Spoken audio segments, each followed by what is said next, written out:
News చూస్తున్నారు. పవన్ కళ్యాణ్ కు KTR counter ఇచ్చారు. తెలంగాణ భూమిపుత్రుల జాకీర్ అంటున్నారు కేటీఆర్. తెలంగాణ 4 కోట్ల ప్రజల జాకీర్ అన్నారు ఆయన. అమరవీరుల నెత్తుడితో తడిసిన నేల తెలంగాణ అంటూ చెప్పుకొచ్చారు. మాకు పోరాటాలు ఉద్యమాలు కొత్త కాదన్నారు కేటీఆర్. పవన్ వచ్చి మాకు చెప్పాల్సిన అవసరం లేదంటూ చెప్పుకొచ్చారు కేటీఆర్. హీరోగా పవన్ను అభిమానిస్తాం, చలాయిస్తూ ఊరుకోమంటూ అధికారం చలాయిస్తూ ఊరుకోమంటున్నారు కేటీఆర్. తెలంగాణ ఓజీ కేసీఆర్ అంటూ చెప్పుకొచ్చారు కేటీఆర్. కేసీఆర్ తప్ప ఇంకెవరు మాకు అవసరం లేదు అన్నారు కేటీఆర్. వైజాగ్ స్టీల్ ప్లాంట్ ప్రైవేటీకరణకు మేము వ్యతిరేకించామంటూ చెప్పుకొచ్చారు కేటీఆర్. తెలంగాణకు రావడానికి పవన్ను అడ్డుకున్నదెవరు అంటూ ప్రశ్నించారు ఆయన. తెలంగాణ ఆవిర్భావం రోజు మీటింగ్ ఎందుకు పెట్టారు అంటూ ప్రశ్నించారు కేటీఆర్. మిమ్మల్ని అడ్డుకున్నది మేం కాదు, కాంగ్రెస్ అంటూ చెప్పుకొచ్చారు కేటీఆర్. తెలంగాణలో కొత్తగా జనసేన పోటీ చేసేదే ఉంది. 2018, 2023 ఎన్నికల్లో పోటీ చేయలేదా అంటూ ప్రశ్నలు సంధించారు కేటీఆర్. ఈ నేపథ్యంలో కేటీఆర్ ఏమన్నారో చూద్దాం, ఆ తర్వాత డీటెయిల్గా మాట్లాడుకుందాం. నేను అడుగుతా ఉన్న పవన్ కళ్యాణ్ గారిని, వాళ్ళ మీరు కొత్తగా పోటీ చేసేది ఏముందండి? జనసేన 2023లో పోటీ చేయలేదా? మీరు చేశారు కదా అసెంబ్లీ ఎన్నికల్లో, మొన్న మున్సిపల్ ఎన్నికల్లో కూడా పోటీ చేశారు కదా 350 వార్డులో. కొత్తగా చేసేది ఏముంది? అండ్ ఇంకోటి, మిమ్మల్ని ఎవరు ఆపుతున్నారు? 2018లో చంద్రబాబు నాయుడు గారు వచ్చారు, పోటీ చేశారు. 23లో మీరు పోటీ చేశారు. పోటీ చేయండి, ఎవరు వద్దంటున్నారు. కానీ మీరు ఇక్కడికి వచ్చి మాట్లాడేటప్పుడు ఇదేదో ఆషామాషిగా ఏర్పడ్డ రాష్ట్రం కాదు, ఇదేదో అనాయాసంగా వచ్చిన రాష్ట్రం కాదు. వేల మంది బలిదానాలతో రక్తంతో తడిసిన నేల ఇది తెలంగాణ. కాబట్టి ఇక్కడికి వచ్చినప్పుడు 1కి 2 సార్లు ఆలోచించుకొని మాట్లాడాలి. నేను ఒక మాట అన్నారు ఆయన, అడ్డుకుంటున్నారు. ఎవరు అడ్డుకుంటున్నారు మిమ్మల్ని? ఏదో ఊహాజనితమైన ఒక ప్రపంచం సృష్టించుకొని ఎవరు అడ్డుకున్నారు మిమ్మల్ని? 2018లో పోటీ చేస్తే అడ్డుకోలేదు, 23లో పోటీ చేస్తే అడ్డుకోలేదు, ప్రజలు అడ్డుకున్నారు. మేమేం చేస్తాం దానికి?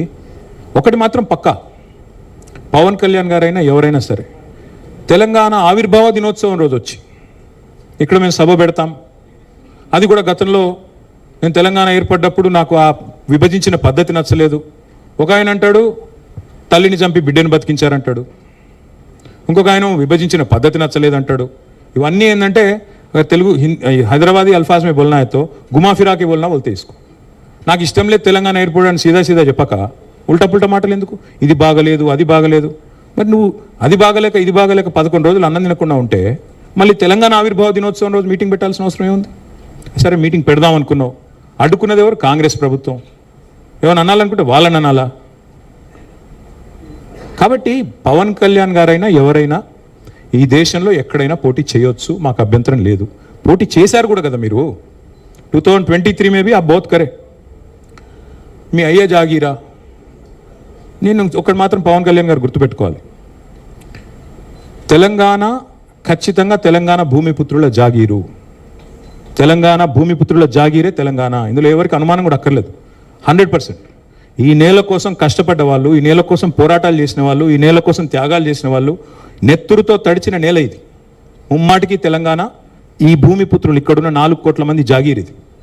కానీ మీరు రండి, ఇక్కడే ఉండండి, మీ కుటుంబాలు ఇక్కడే ఉన్నాయి, మీ వ్యాపారాలు ఇక్కడ ఉండండి, ఎవరొద్దన్నారు?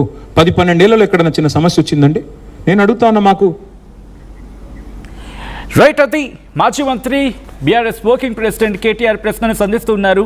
అసలు మిమ్మల్ని మేమెప్పుడు అన్నాము? మిమ్మల్ని అంతే కాంగ్రెస్ కదా, మమ్మల్ని ఎందుకు టార్గెట్ చేస్తున్నారని భావోచ్చలా మాట్లాడుకొచ్చారు. 12 ఏళ్ల పాటు అంతా బాగానే ఉంది కదా, ఇప్పుడు ఎందుకు వస్తున్నాయి? కాంగ్రెస్ని టార్గెట్ చేయండి, మమ్మల్ని ఎందుకు టార్గెట్ చేస్తున్నారనే రకంగా మాట్లాడుకొచ్చారు.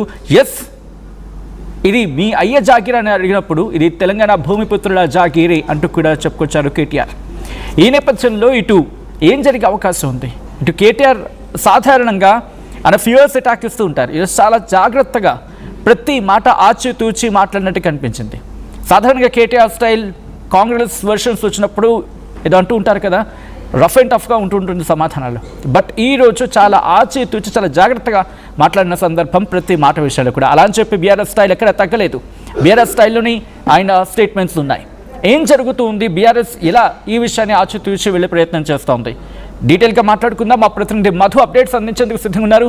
మధు, ఈరోజు కేటీఆర్ రియాక్షన్ చూస్తే అఫ్కోర్స్ పవన్ కళ్యాణ్ ఇచ్చిన స్టేట్మెంట్కి ప్రతిపక్షం నుంచి కావచ్చు, లేకపోతే బీఆర్ఎస్ నుంచి కావచ్చు, ఎస్పెషల్లీ ఒక రివర్స్ అటాక్ అనేది చెప్పుకోవాలి. బట్ బిఫోర్ దట్, మధు దగ్గరికి వెళ్ళే కన్నా ముందు అసలు ఇంతకీ పవన్ కళ్యాణ్ ఏమన్నారు నిన్న ఒకసారి చూద్దాం. నాకు ఈ మధ్యన వస్తా ఉంటే నువ్వు హైదరాబాద్లోకి ఎలా అడుగు పెడతావు? నీకు హైదరాబాద్లో ఏం పని? ఇది నేను ప్రత్యేకించి చెప్తా ఉన్నా. మీరెవరైనా నన్ను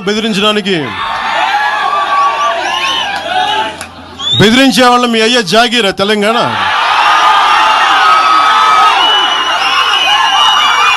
నా మీద దాడులు చేస్తా ఉన్నారు కదా. నాకు తెలంగాణలో బెదిరింపుల కంటే కూడా ఆంధ్రాలో బెదిరింపులు ఎక్కువ. నాకు తెలంగాణలో ఇంకా రానివ్వు అంటారు నన్ను. రైట్, అది నిన్న పవన్ కళ్యాణ్ స్టేట్మెంట్.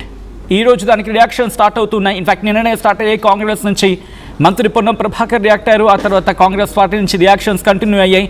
ఇప్పుడు ఇష్యూ కంటిన్యూ అవుతూనే ఉంది. మా ప్రతినిధి మధు అప్డేట్స్ అందించారు.